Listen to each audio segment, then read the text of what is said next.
Chapter 7a Post Haste. The nature of Boris the horse. Foreboding tower.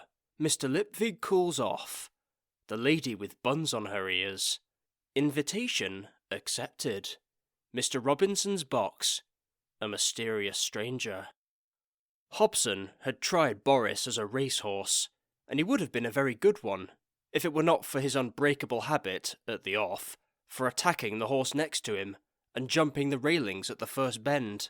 Moist clapped one hand onto his hat, wedged his toes into the belly band, and hung onto the reins as Broadway came at him all at once, carts and people blurring past, his eyeballs pressing into his head. There was a cart across the street, but there was no possibility of steering Boris. Huge muscles bunched, and there was a long, slow, silent moment as he drifted over the cart. Hooves slid over the cobbles ahead of a trail of sparks when he landed again, but he recovered by sheer momentum and accelerated. The usual crowd around the Hubwood gate scattered, and there, filling the horizon, were the plains. They did something to Boris's mad horse brain. All that space, nice and flat with only a few easily jumped obstacles, like trees. He found extra muscle and speeded up again, bushes and trees and carts flying towards him. Moist cursed the bravado with which he'd ordered the saddle taken away. Every part of his body already hated him. But in truth, Boris, once you got past the pineapple, wasn't too bad a ride. He'd hit his rhythm, a natural single-footed gait, and his burning eyes were focused on the blueness. His hatred of everything was, for the moment, subsumed in the sheer joy of space. Hobson was right, you couldn't steer him with a mallet, but at least he was headed in the right direction, which was away from his stable. Boris didn't want to spend the days kicking the bricks out of his wall, while waiting to throw the next bumptious idiot. He wanted to bite the horizon. He wanted to run. Moist carefully removed his hat and gripped it in his mouth. He didn't dare imagine what had happened if he lost it, and he'd need to have it on his head at the end of the journey. It was important. It was all about style. One of the towers of the Grand Trunk was ahead, and slightly to the left. There were two in the 20 miles between Ankh-Morpork and Stolat, because they were taking almost all the traffic of lines that stretched right across the continent. Beyond Stolat, the trunk began to split into tributaries, but here, flashing overhead, the words of the world were flowing. Should be flowing. But the shutters were still. As he drew level, Moist saw men working high up on the open wooden tower. By the look of it, a whole section had broken off. Ha! So long, suckers. That'd take some repairing. Worth an overnight attempt at delivery to Pseudopolis, maybe? He talked to the coachman. It wasn't as if they'd ever paid the post office for their damn coaches. And it wouldn't matter if the clacks got repaired in time either, because the post office would have made the effort. The Clacks Company was a big bully, sacking people, racking up the charges, demanding lots of money for bad service. The post office was the underdog, and an underdog can always find somewhere soft to bite. Carefully, he eased more of the blanket under him. Various organs were going numb. The towering fumes of Ankh-Morpork were falling far behind. Stolat was visible between Boris's ears, a plume of lesser smokes. The tower disappeared astern, and already Moist could see the next one. He'd ridden more than a third of the way in 20 minutes, and Boris was still eating up the ground. About halfway between the cities was an old stone tower, all that remained of a heap of ruins, surrounded by woodland. It was almost as high as a Clacks tower, and Moist wondered why they simply hadn't used it as one. It was probably too derelict to survive in a gale under the weight of the shutters, he thought. The area looked bleak, a piece of weedy wilderness in the endless fields. If he'd had spurs, Moist would have spurred Boris on at this point, and would probably have been thrown, trampled, and eaten for his pains, which would have been agonizing. Instead, he lay low over the horse's back and tried not to think about what this ride was doing to his kidneys. Time passed. The second tower went by, and Boris dropped into a canter. Stolat was clearly visible now. Moist could make out the city walls and the turrets of the castle. He'd have to jump off, there was no other way. Moist had tried out half a dozen scenarios as the walls loomed, but nearly all of them involved haystacks. The one that didn't was the one where he broke his neck. But it didn't seem to occur to Boris to turn aside. He was on a road, the road was straight, it went through this gateway and Boris had no problem with that. Besides, he wanted a drink. The city streets were crowded with things that couldn't be jumped or trampled, but there was a horse trough. He was only vaguely aware of something falling off his back. Stolat wasn't a big city. Moist had once spent a happy week there, passing a few dud bills, pulling off the indigent heir trick twice, and selling a glass ring on the way out. Not so much for the money as out of a permanent fascination with human deviousness and gullibility. Now he staggered up the steps of the town hall, watched by a crowd. He pushed open the doors and slammed the mailbag on the desk of the first clerk he saw. "Mail from Ankh-Morpork," he growled. "Started out at 9, so it's fresh, okay?" "But it's only just struck 10:15. What mail?" Moist tried not to get angry. He was sore enough as it was. "See this hat?" he said, pointing. "You see it? That means I'm the Postmaster General of Ankh-Morpork. This is your mail. In an hour I'm going back again, understand? If you want mail delivered to the big city by 2 p.m... Ouch! Ugh. Make that 3 p.m. Then put it in this bag. These," he waved a wad of stamps under the young man's nose, "are stamps. Red ones 2p, black ones a penny. It'll cost 10... Ow! 11 pence per letter. Got it? You sell the stamps, you give me the money, you lick the stamps and put them on the letters. Express delivery guaranteed. I'm making you acting postmaster for an hour. There's an inn next door, I'm going to find a bath. I want a cold bath, really cold. Got an ice house here? As cold as that. Colder. Colder. And a drink, and a sandwich. And, by the way, there's a big black horse outside. If your people can catch him, please put a saddle on him and a cushion and drag him round to face Ankh-Morpork. Do it! It was only a hip bath, but at least there was an ice house in the city. Moist sat in a state of bliss amongst the floating ice, drinking a brandy, and listened to the commotion outside. After a while there was a knock at the door, and a male voice inquired, "Are you decent, Mr. Postmaster?" "Thoroughly decent, but not dressed," said Moist. He reached down beside him and put his winged hat on again. "Do come in." The mayor of Stolat was a short, bird-like man, who'd either become mayor very recently, and immediately after the post had been held by a big fat man, or thought that a robe that trailed several feet behind you and a chain that reached to the waist was the look for civic dignitaries this year. Joe Camels, sir," he said nervously. "I'm the mayor here." "Really? Good to meet you, Joe," said Moist, raising his glass. Excuse me if I don't get up." "Your horse, has run away after kicking 3 men, I'm sorry to say." "Really? He never usually does that," said Moist. "Don't worry, sir, we'll catch him, and anyway, we can let you have a horse to get back on. Not as fast, though, I dare say." "Oh dear," said Moist, easing himself into a new position amongst the floating ice. "That's a shame." "Oh, I know all about you, Mr. Litvig," said the mayor, winking conspiratorially. "There were some copies of the Times in the mailbag. A man who wants to be up and doing, you are. A man full of vim, you are. A man after me own heart, you are. You aim for the moon, you do. You see your target, and you go for it hell for leather, you do. That's how I does business, too. You're a go-getter, just like me. I'd like to see you put it here, sir." "What where?" said Moist, stirring uneasily in his rapidly becoming lukewarm tub. "Oh," he shook the proffered hand. What is your business, Mr. Camels?" "I make parasols," said the mayor, "and it's about time that Clack's company was told what's what. It was all fine up until a few months ago. I mean, they made you pay through the nose, but at least stuff got where it was going as fast as an arrow. But now it's all these breakdowns and repairs, and they charge even more, mark you. And they never tell you how long you're going to be waiting. It's always very shortly. They're always sorry for the inconvenience. They've even got that written on a sign they hang up in the office. As warm and human as a thrown knife. Just like you said. So you know what we just done?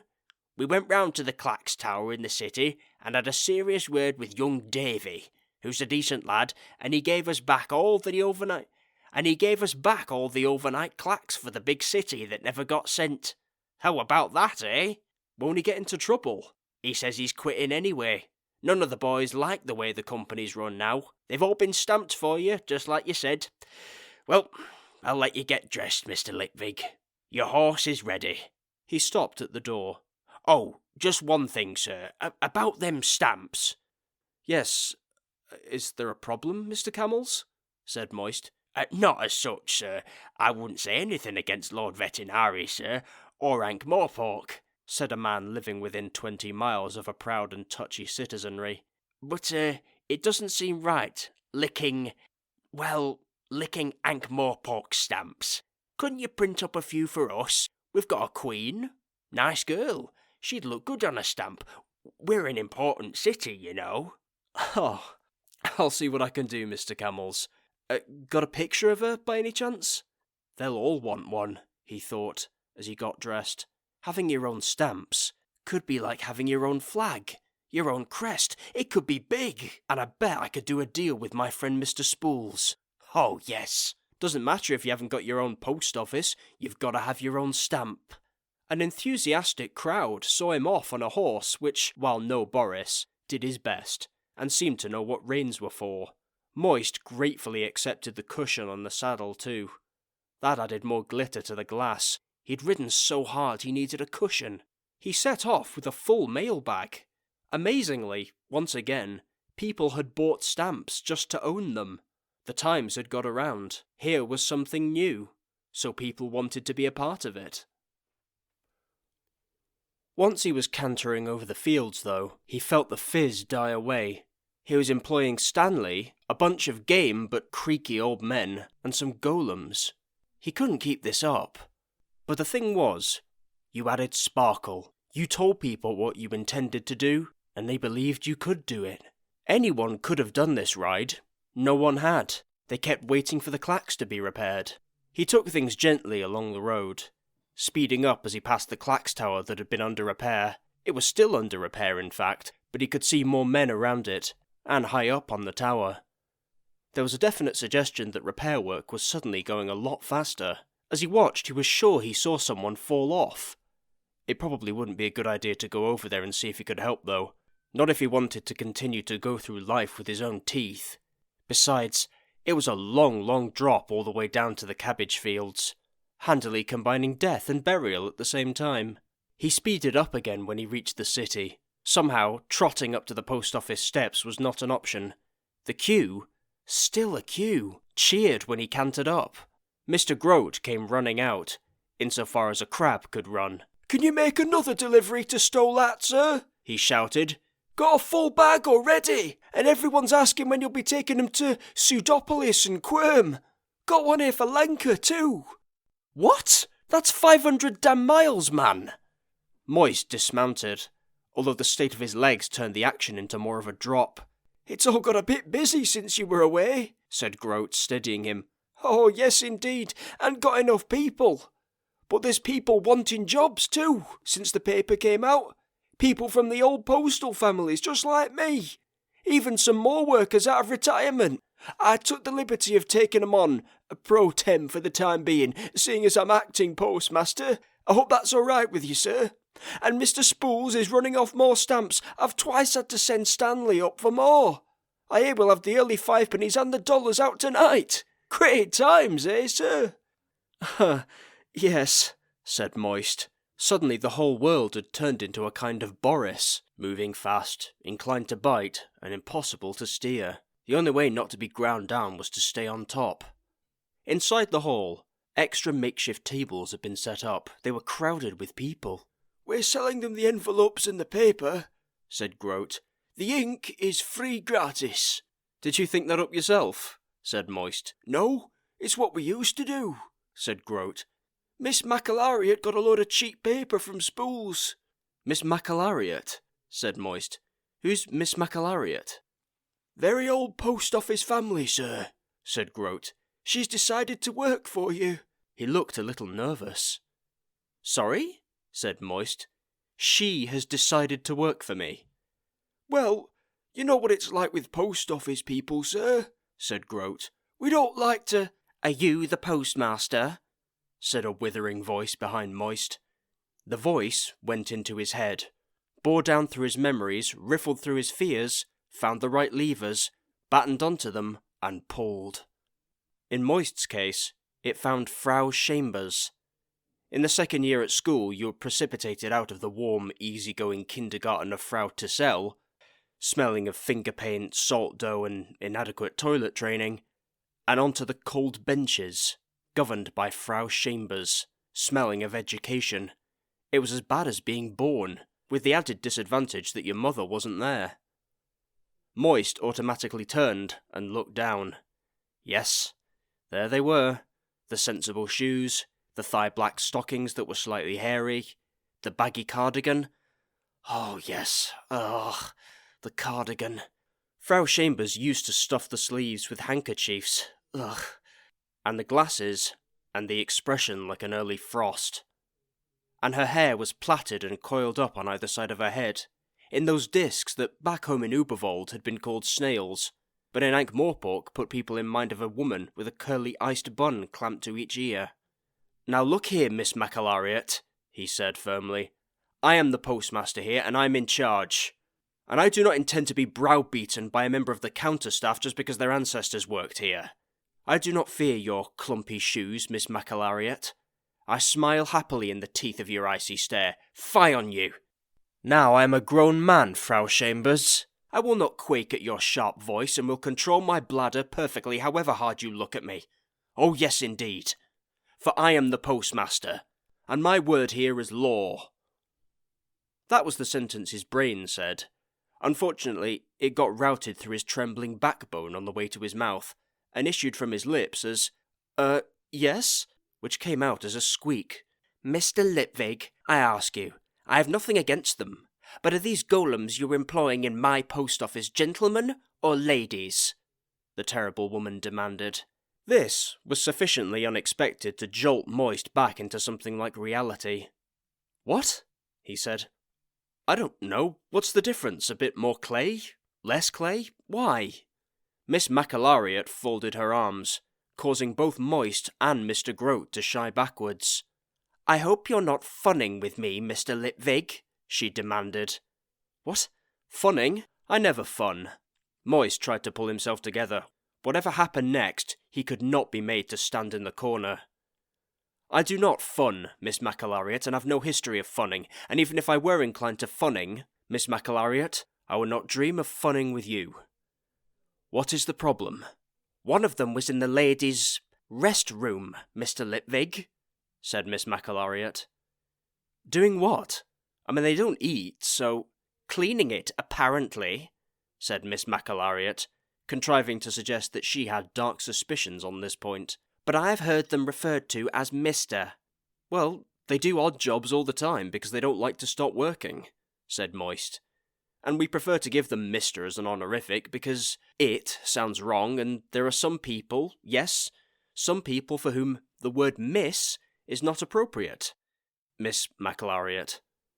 It is the principle of the thing, Mr. Lipvig, said the woman firmly. Anyone called Mr. is not allowed in the ladies.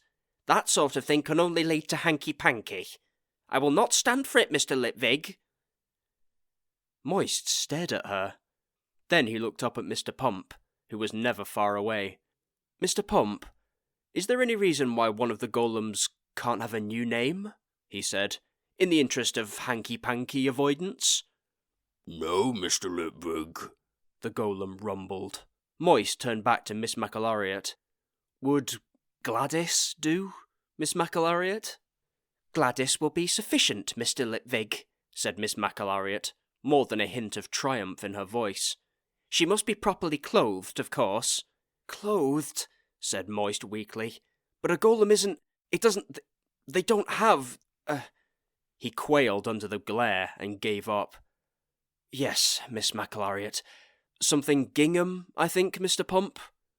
I shall arrange it, postmaster, said the golem. Will that be all right, Miss McAlariot? Said Moist weakly. For the present, said Miss McAlariot, as if she regretted that there were currently no further things to complain of. Mr. Grote knows my particulars, postmaster. I will now return to the proper execution of my duties. Otherwise people will try to steal the pens again. You have to watch them like hawks, you know. A good woman, that, said Grote as she strode away. 5th generation of Miss McAlariots. Maiden name kept for professional purposes, of course. They get married? From the mob around the makeshift counter came the ringing command. Put that pen back this minute. Do you think I'm made of pens? Yes, sir, said Grote. Do they bite their husbands' heads off on their wedding night? Said Moist. I wouldn't know about that sort of thing, sir, said Grote, blushing. But she's even got a bit of a moustache. Yes, sir. There's someone for everyone in this wonderful world, sir. And we've got other people looking for work, you say? Grote beamed. That's right, sir, 'cause of the bit in the paper, sir. You mean this morning?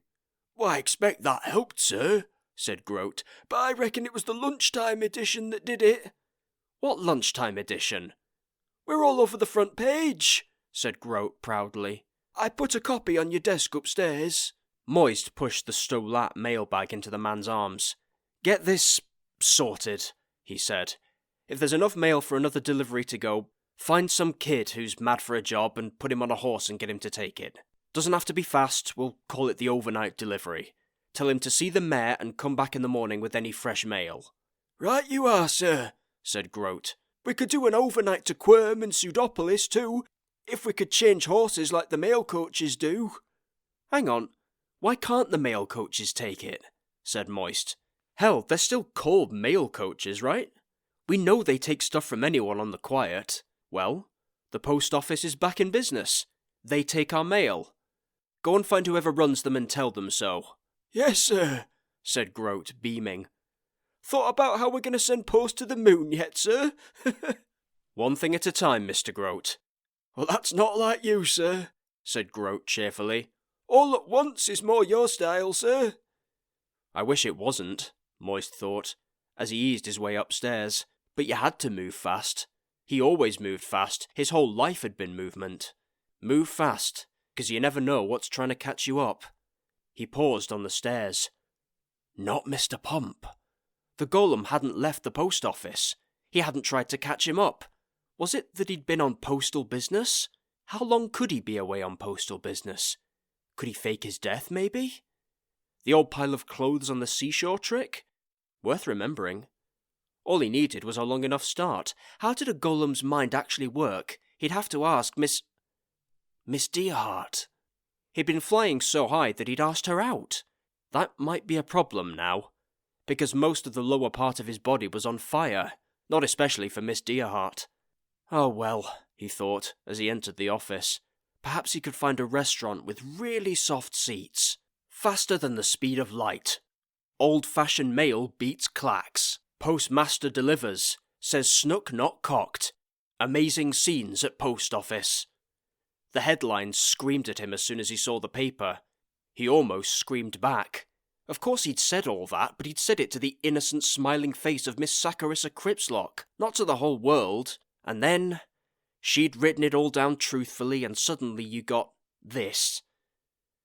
Moist had never bothered much with newspapers. He was an artist. He wasn't interested in big schemes. You swindled the man in front of you, looking him sincerely in the eyes. The picture was good, though, he had to admit. The rearing horse, the winged hat, and above all, the slight blurring with speed. It was impressive. He relaxed a little.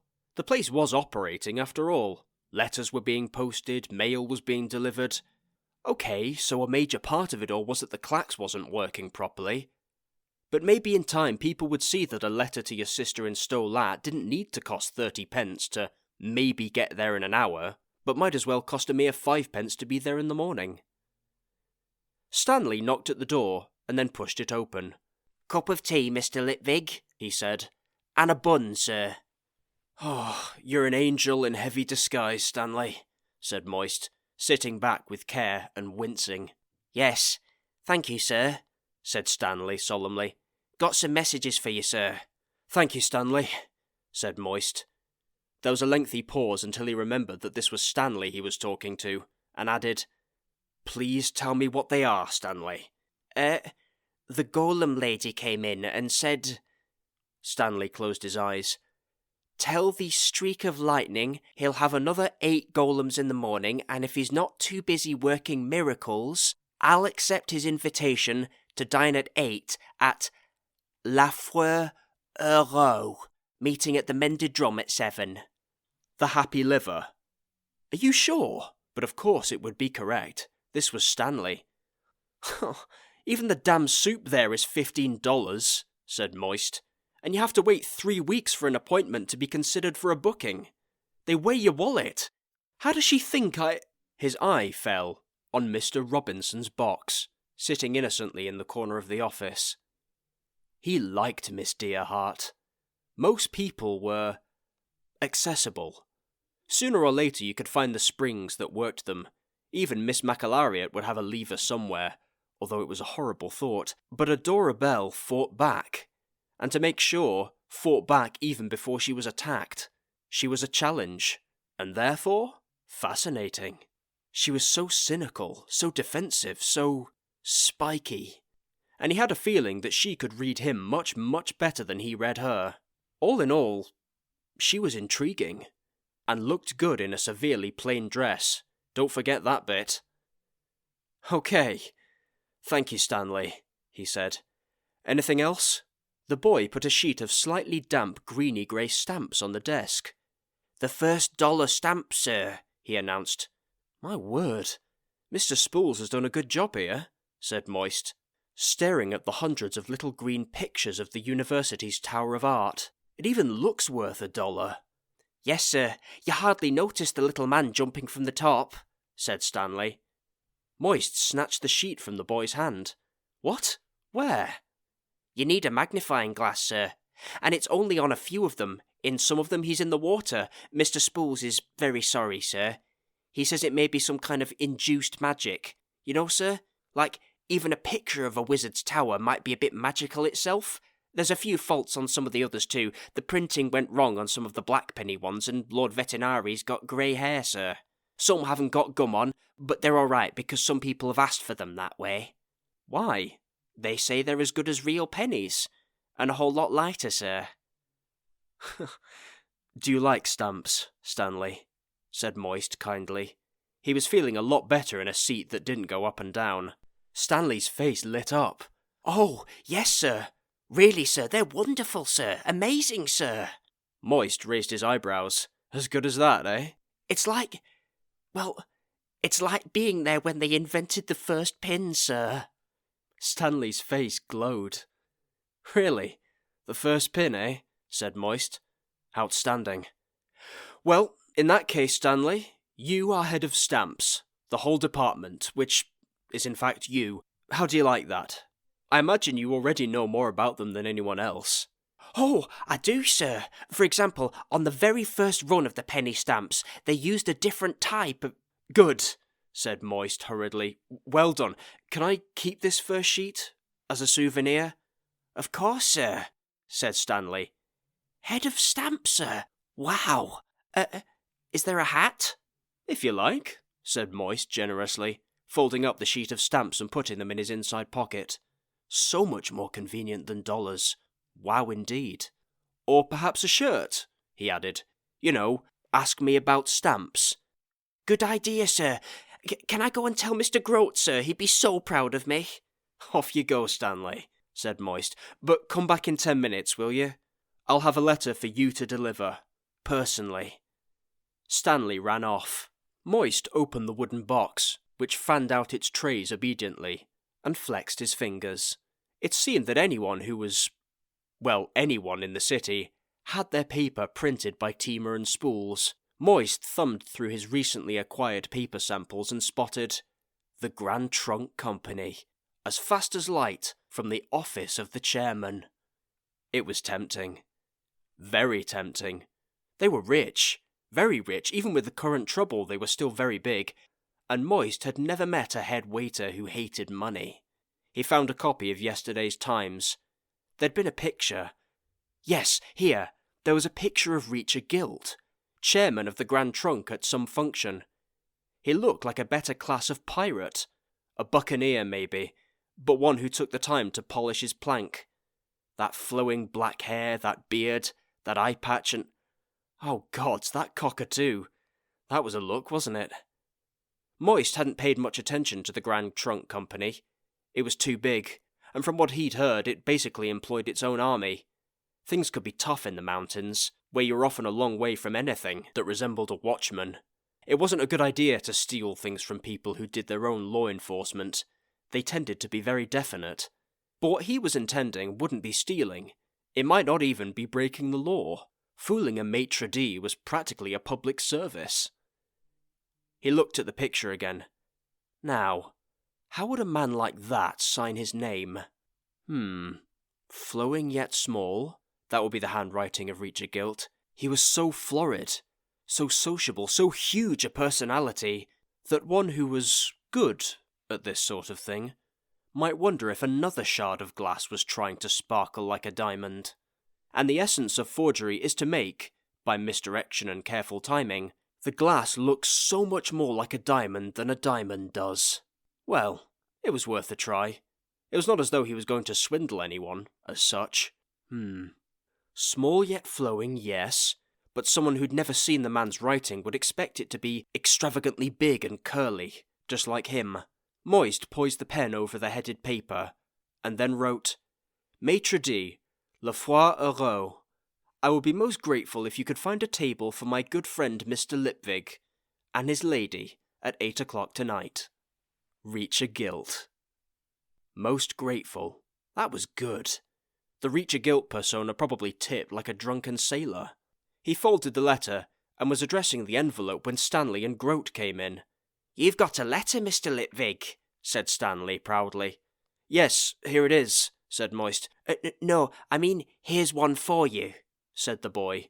They exchanged envelopes. Moist glanced cursorily at the envelope and opened it with a thumb. I've got bad news, sir, said Grote as Stanley left. Said Moist, looking at the letter. Postmaster, the Pseudopolis Clacks line will break down at 9 a.m. tomorrow. The Smoking Gnu. Yes, sir. I went round to the coach office, Grote went on, and told them what you said, and they said, you stick to your business, thank you very much, and they'll stick to theirs. Said Moist, still staring at the letter. Well, well. Have you heard of someone called the Smoking Gnu, Mr. Grote? What's a gnu, sir? A bit like a dangerous cow, I think, said Moist. What was it you were saying about the coach people? They gave me lip, sir. That's what they gave me, said Grote. I told them I was the assistant head postmaster, and they said, so what, sir? Then I said I'd tell you, sir, and they said... Do you want to know what they said, sir? Oh, yes, I'm agog, Tolliver. Moist's eyes were scanning the strange letter over and over again. They said, yeah, right, said Grote, a beacon of righteous indignation. I wonder if Mr. Trooper can still fit me in, mused Moist, staring at the ceiling. Sorry, sir? Oh, nothing. I suppose I'd better go and talk to them. Go and find Mr. Pomp, will you? And tell him to bring a couple of the other golems, will you? I want to... impress people. Igor opened the front door in answer to the knock. There was no one there. He stepped outside and looked up and down the street. There was no one there. He stepped back inside, closing the door behind him, and no one was standing in the hall, his black cloak dripping rain, removing his wide, flat-brimmed hat. Ah, Mr. Grylther, Igor said to the tall figure. I should have known it was you. Reacher Guilt asked for me, said Gryle. It was more a breath than a voice. The clan of the Igors had had any tendency to shuddering bred out of it generations ago, which was just as well. Igor felt uneasy in the presence of Gryle and his kind. "The master is expecting," he began, but there was no one there. It wasn't magic, and Gryle wasn't a vampire. Igors could spot these things. It was just that there was nothing spare about him. Spare flesh, spare time, or spare words. It was impossible to imagine Gryle collecting pins, or savouring wine, or even throwing up after a bad pork pie.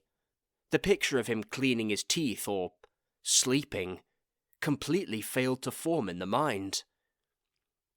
He gave the impression of restraining himself, with difficulty, from killing you. Thoughtfully, Igor went down to his room off the kitchen and checked that his little leather bag was packed, just in case. In his study, Reacher Guilt poured a small brandy. Gryle looked around him with eyes that seemed not at home with the limited vistas of a room. "And for yourself?" said Guilt. "Water," said Gryle. "I expect you know what this is about." "No." Gryle was not a man for small talk, or if it came to it, any talk at all. "You've read the newspapers?" "Do not read." "You know about the post office?" "Yes." "How, may I ask?" "There is talk." Guilt accepted that. Mr. Gryle had a special talent, and if that came as a package with funny little ways, then so be it. Besides, he was trustworthy, a man without middle grounds. He'd never blackmail you, because such an attempt would be the first move in a game that would almost certainly end in death, for somebody. If Mr. Gryle found himself in such a game, he'd kill right now, without further thought, in order to save time, and assumed that anyone else would too. Presumably, he was insane, by the usual human standards, but it was hard to tell. The phrase differently normal might do instead.